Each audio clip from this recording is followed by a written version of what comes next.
mga kabisyo sa buong kapulan. We got 31 minutes after 8 o'clock in the evening. Well, hope you guys are all having a great time. This is the last and final hour stretch. At syempre, big shout out muna sa mga kabisyo po nating mga manong driver.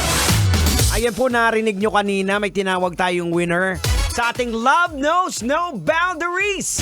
At nakarating nga po siya sa kanyang oras. Nakuha niya ang tumataginting na 2,000 pesos! You ready? Congratulations! Ayan, congratulations sa ating maswerteng winner. Walang iba kundi si Roland Lalisan, isang Grab driver na taga Imos City! Congratulations at syempre congratulations din sa kanyang misis na si Mrs. Claire Montines Lalisan na taga Iloilo. Ante, si Angkol nagdaog 2,000. Balaan mo na kumandira na. Oy, binabati din daw ni Sir Roland yung lahat ng Bulacan Overdrive sa pamumuno ng aming Mayor June Gabatino. At saka syempre kay JS Andalon, Jubert Bertodaso. At saka syempre kay paring Roland Lalisan. Congratulations dahil ikaw ay nanalo ng 2,000 pesos! Okay mga kabisyo, ito na, hindi na natin patatagal. Meron pa isang tayong topic na pag-uusapan. Kaya, pag-usapan na natin to. Stunt woman na double ni Kim Domingo nagpasalamat sa mga bashers. Oh no! Hindi makapaniwalang stunt woman na si Kylie Karingan nang madagdagan ng kanyang mga social media followers matapos ang kanyang ginawang pagpalag sa isang Facebook post na umu-okray daw sa kanya. Yippee!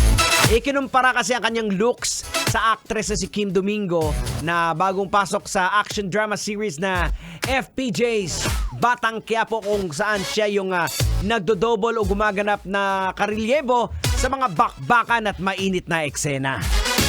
Tanga! Logican na natin to! Ay, wag mo nang patagalin yung kalbo. Ano pang nihintay mo? Logican mo na yan! Logika na yan! Logika na yan! Alright mga kabisyo, logika na yan. Anong leksyon ang ating mapupulot?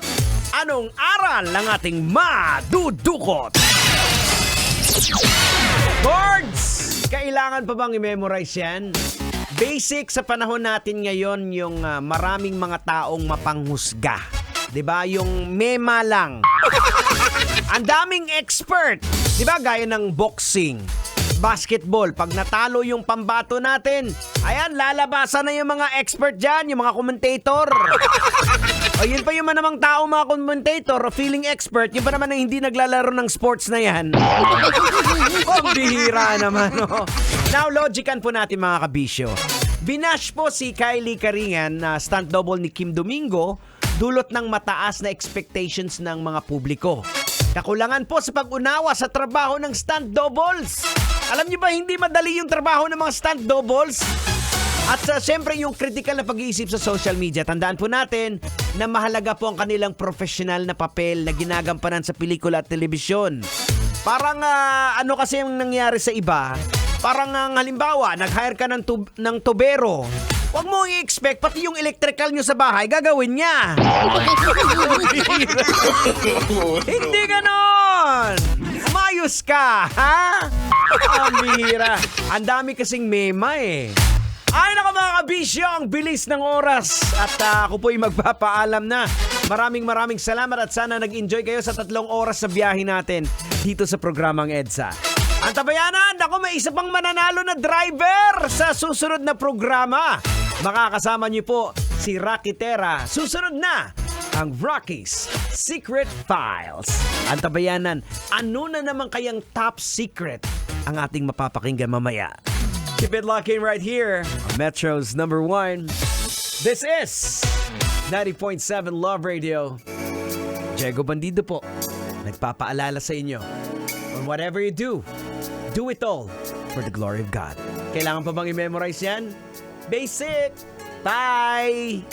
Kailangan pa bang i-memorize yan? Love Radio. Basic!